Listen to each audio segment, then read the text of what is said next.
Alright, so here's Firemaw. I have him pulled into a corner to show where the main tank is going to start off tanking him. The tank's going to hold him in this corner. You can see that he's constantly stacking up a debuff on me.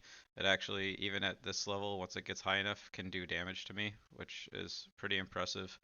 Um, the main tank's going to keep tanking him here. Every once in a while, he's going to do a knockback. I'm probably going to resist most of it, so you won't necessarily see it happen. But when he does that knockback, there it goes, he will reduce my threat significantly.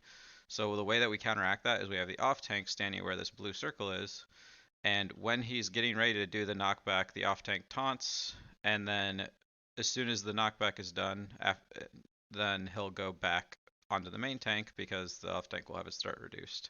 Um, the knockback is going to be on a very, very accurate timer.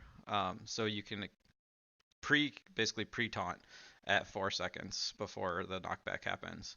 What this allows is the off tank just gets aggro for just that one little second, one moment in time, gets knocked back, and then it immediately goes back to the main tank. This just helps because positioning is so important on him that you don't want your healers having to switch and start healing the off tank in the other position.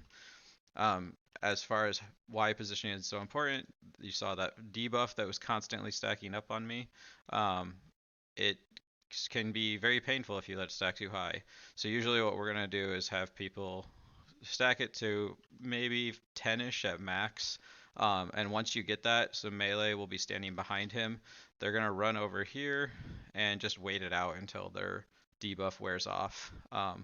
You can't bandage while the debuff is on you because it's doing a ticking amount of damage every 2 seconds, but you can wait until it falls off and then bandage up to help the healers out. You're going to have some healers standing here because they're going to be healing the melee anyway. They're also going to be healing the off tank. So they're going to be there. Ranged is going to stand here. You're going to have to stand out here to shoot at the dragon, then step back in just like melee and wait for your debuffs to fall off. Um, for the tanks, you're going to have your main tank at the X. You're not going to want to be all the way in the corner. If you're all the way in the corner, you'll line of sight your healers that are standing on purple. So main tank healers are going to be over at purple. Um, and then the off tank is going to be at blue, and you're just here to taunt. And then we're going to have a third tank standing over in this corner. And this tank is basically getting ready to rotate when one of the tanks needs their debuffs refreshed. So basically what will happen is probably have the main tank start, one of the off tanks start at the blue. After the first taunt happens, that tank that's standing on blue will switch with the tank that's over here. So this tank will run in, take over tanking at the off tank spot. The main tank will probably stay the main tank for right now. And then when the next taunt happens, this tank in blue will end up switching with the main tank and just taking over his position. And we'll just have to switch the main tank out every so often. That way the main tank doesn't also get too many debuffs. The tanks are going to want to wear fire resist, pretty decent amount. Maybe not quite as much as rag of just like purely stacking it, but fire resist is highly important.